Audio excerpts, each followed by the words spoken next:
Six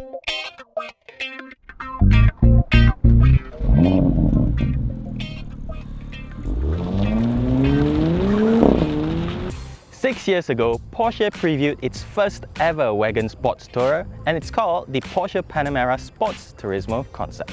And that was such an incredibly sexy looking concept, so much better than a big fat old Panamera. It became such a big hit and it reached a point of no return. So, you know, they made it and it's right here with us and it looks just so provocative in the metal.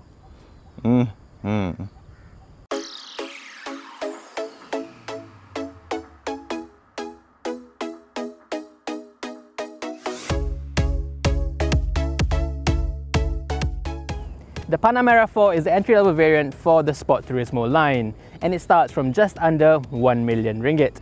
As you see here, with a lot of options, it's 1.2 million ringgit. And in Malaysia, that's actually more than the BMW M5 and Mercedes-AMG E63S. While those two cars come with stupidly powerful big V8 engines, this comes with a base 3-litre twin-turbo V6. So obviously the price includes brand appeal and, of course, exclusivity. Styling-wise, this is what the Panamera should have looked like from the beginning. Forget about making a 4-door 911, because with the Cayenne and Macan, the Porsche brand doesn't even need to hard sell the 911 heritage.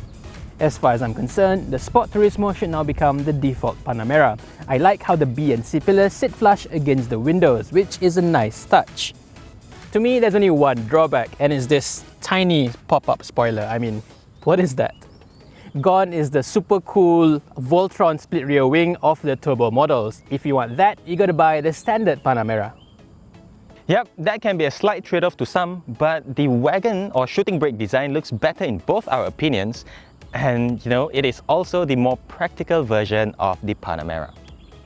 Back here, there's 520 litres of space, which is just 20 litres more than the standard Panamera. Thing is, there's more usable space so you can load taller items, and the lower load lip makes loading and unloading a tad more convenient. Inside, the build quality is nothing short of impeccable.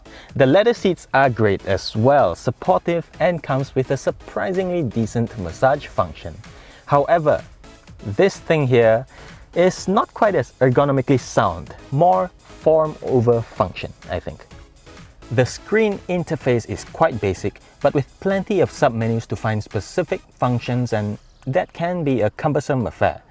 The center console looks a lot neater now with less buttons, and all the functions you see here are touch-based, except the tactile feedback isn't as great. One neat trick that's gonna impress your friends and family is this. The only way you can change the direction of your airflow from the air vents here is through this screen right here, and it's all electronic. I think it's really ridiculous if you want to adjust, you know, when you're driving, but hey, it is what it is, right?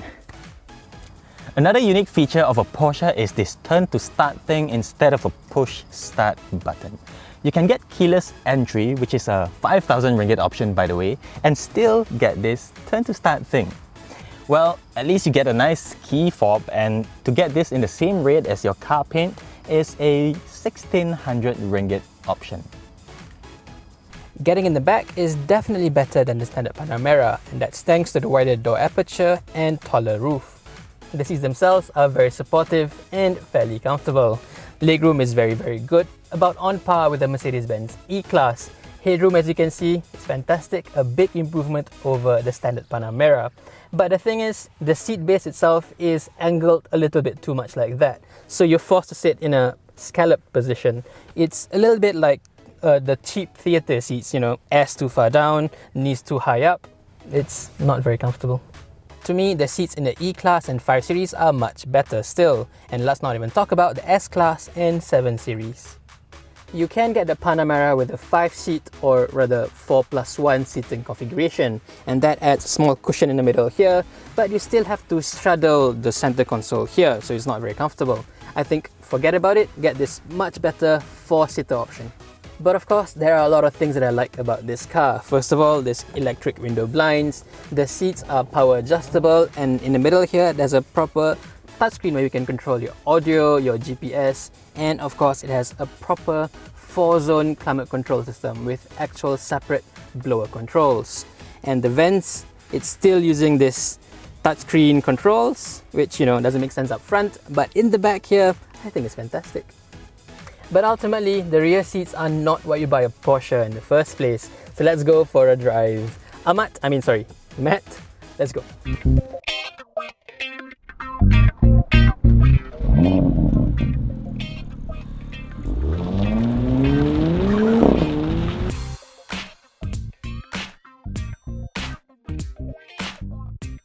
If you've already ordered a Panamera, forget about calling your driver. It's a Porsche and it's such a fantastic car to drive. Sure, it's big, wide and heavy, but trust the guys at Porsche to make it all work. The 3-litre V6 engine has a very nice low bassy rumble to it, which I like, and the all-new 8-speed PDK transmission, which is Porsche's version of dual-clutch automatic, is just so freakishly smooth. There's a slight hesitance though, like when you're crawling or creeping very slowly in traffic, but once you're out there and banging through the gears, it rivals the 8-speed ZF as one of the very best transmissions in the world. The engine itself is fairly low tuned for a V6, making about 330 horsepower and 450 Newton meters of torque. In comparison, the engine with a similar configuration in the AMG E43 makes about 400 horsepower. If you're expecting explosive performance from the Panamera 4, you'll be quite disappointed, to be honest. Instead, it provides a very linear torque delivery, which means you get up to speed in a very smooth, very delicate, very graceful and orderly fashion. That's fantastic news for those of you who do a lot of long-distance driving, but under hard accelerations, I sometimes wish for a little bit more power, especially when the exterior looks so sporty and good. It's not a slow car, don't get me wrong. You know, it still does the 0 to 100 in what, 5.5 seconds? But you're still gonna get smoked by your friendly neighborhood A45, for example. Oh, I recommend getting the Porsche Sports exhaust system because it's such a rewarding piece of kit.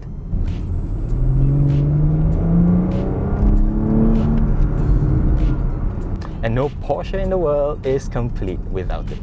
For a ~1 million ringgit car, it's hard to judge the Panamera 4 from a performance point of view because again, both the E63S and BMW M5 have nearly double the horsepower. But once you've come to terms that the Panamera is not a performance car or a sports car, it becomes a truly impressive driving machine. I know it's a bit of a weird conundrum at this point in time, but just hear me out. The steering wheel is absolutely on point for a vehicle that weighs about 2 tons or a little bit more than that. And that adaptive air suspension is just incredible because it strikes a near perfect balance between comfort and body control. You can barrel through the corners and power upon exit and still come out unscathed. It's scary like that, but I actually had fun doing it. Now, it's nowhere near a BMW M5 killer, but when you start taking things slow and really sink into the whole Panamera experience, you'll actually realize that it's far less crashy and a whole lot more livable than a lot of other high-performance sedans. Having fun up there, Matt? Yeah, bro, big time. Yeah, like I said, it's always a big party being behind the wheel of a Porsche, but this car is also exceptionally comfortable. I mean, I was surprised by how comfortable it was, and I think you will too when you get a chance to sit in the back here. It's not quite up there with the likes of the S-Class and 7 Series, but it's about on par with the E-Class. Well, actually it's even better because you sit lower down, you don't get to rock about so much. So yeah, it's even better. It's also very quiet in here, and the bump absorption is exceptional, I think, even with the silly 21-inch optional wheels. The tires being so wide and so thin in profile, they do add a little bit of a high frequency vibrations to the ride, which can be fixed by fitting smaller wheels like 19 inches that are standard on this car. But have you seen any Panamera with 19-inch wheels? You don't want that. I mean, looks is probably one of the main reasons why you bought this car in the first place, so it's good that it's designed to accept large 21-inch wheels from the get-go without too much of a compromise. While the seats are not fantastic, the ride definitely is. And for a car to be this good to drive and yet still be this comfortable to ride in, bravo Porsche, very well done. YB, silakan. So in short, if you're going to be chauffeured in exclusively, look elsewhere. There are a lot of better options out there. But if you enjoy driving and still want a premium, comfortable car for the family, it doesn't get much better than the Porsche Panamera Sport Turismo. Yeah, I mean, it could do with a little bit more power. It's certainly not cheap. I mean, you know, it's not a Volkswagen, it's not an Audi, it's a Porsche, for goodness sake. Plus, the suspension balance is simply magical. I can't believe I'm actually saying this, but this 2-ton beast, this Panamera, is such a capable all-rounder, and it's an even better long-distance cruiser. So yeah, it still drives like a true Porsche and it rides like a dream. And if you really insist on having more power, there's always the Panamera Turbo Sport Turismo for, you know, just about double the price. I actually think the Panamera 4E Hybrid is a much more appropriate choice, but you know, the rich man always gets his say. I'm just the Ahmad. Thank you so much for watching, guys. If you are new to the channel, consider subscribing to us for more videos like this to come in the future. And if you like what you've seen, do give us a thumbs up and leave a comment below. This is me, Hafriz Shah, and Matt, thank you for watching. Ciao.